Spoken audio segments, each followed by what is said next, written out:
রচিত হয়েছিল। এই দিনে মাতৃভাষা বাংলার মর্যাদা রক্ষা করতে প্রাণ উৎসর্গ করেছিলেন আবুল বরকত, আব্দুল জব্বার, আব্দুল সালাম, রফিকুদ্দিন আহমদ, শফিউর রহমান সহ আরও অনেকে। শত বছরের শোষণে ও শাসনে জর্জরিত বাঙালি জাতির মুক্তি সংগ্রামের প্রথম জয়যাত্রা ছিল 1952 সালের 21শে ফেব্রুয়ারি। পরবর্তীতে 1999 সালের 17 নভেম্বর ইউনেস্কো 21শে ফেব্রুয়ারিকে আন্তর্জাতিক মাতৃভাষা দিবস হিসেবে স্বীকৃতি প্রদান করে, যা আমাদের অনন্য প্রাপ্তি। 21শে ফেব্রুয়ারি তাই আমাদের সবার কাছে চির প্রেরণার একটি প্রতীক। আমাদের যেটা করতে হবে, আমরা আজকে আমাদের আলোচকবৃন্দ বলছিলেন যে আমরা আমাদের এই দিনগুলোতে যেটা হয় যে আমরা আমাদের নিজের কাছে ফিরে আসি, আমাদের অনুভূতির গভীরে আবার নতুন করে ফিল করি যে আমাদের কতটা অর্জন ছিল।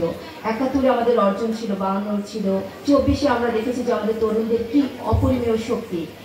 তো এই যে শক্তির মাধ্যমে আমরা যে বারবারই চেয়ে যে আমাদের তরুণদের মাধ্যমে আমাদের যে পরিবর্তন রচিত হয়েছিল, এই পরিবর্তনের আসলে তখনই সাস্টেনেবল হবে যখন আমরা এই যে রক্তগুলো বিসর্জন হয়েছিল তার বিনিময়ে আমাদের যে স্বপ্নে শোষণ মুক্ত এবং বৈষম্য মুক্ত যে একটি বাংলাদেশ সেটি যদি করতে পারি, তার জন্য এই যে অর্জনটি ধরে রাখার জন্য এখানে অনেক তরুণ তরুণী আছে। মূলত তোমাদের প্রতি আমার অনুরোধ থাকবে জেলা প্রশাসক হিসেবে যে আমরা এই প্রজন্ম অনেক বেশি অনলাইনে এডিক্টেড, আমরা অনেক বেশি বিভিন্ন দেশের বিভিন্ন কালচারের অনেক ধরনের জিনিস, অনেক ধরনের কন্টেন্ট আমাদের সামনে কিন্তু চলে আসে। তো আমি অনেককেই দেখি যে যখন তারা কথা বলার সময় কিন্তু মিক্স যে ভাষাটা, বাংলা যখন বলছে যে আমিও একটু শব্দ উচ্চারণ করলাম মিশ্রণ, যেটা বাংলা এবং ইংরেজির, এটা কিন্তু আমরা করবো না। আমরা খুব সুন্দরভাবে আমাদের যে নিজের মাতৃভাষাটা সেটা কিন্তু শেখার চেষ্টা করব। রবীন্দ্রনাথ ঠাকুর মাতৃভাষার গুরুত্ব ব্যাখ্যা করতে গিয়ে বলেছিলেন যে আগে চাই বাংলা ভাষার গাঁথুনি, তারপর ইংরেজি শিক্ষার পত্তন।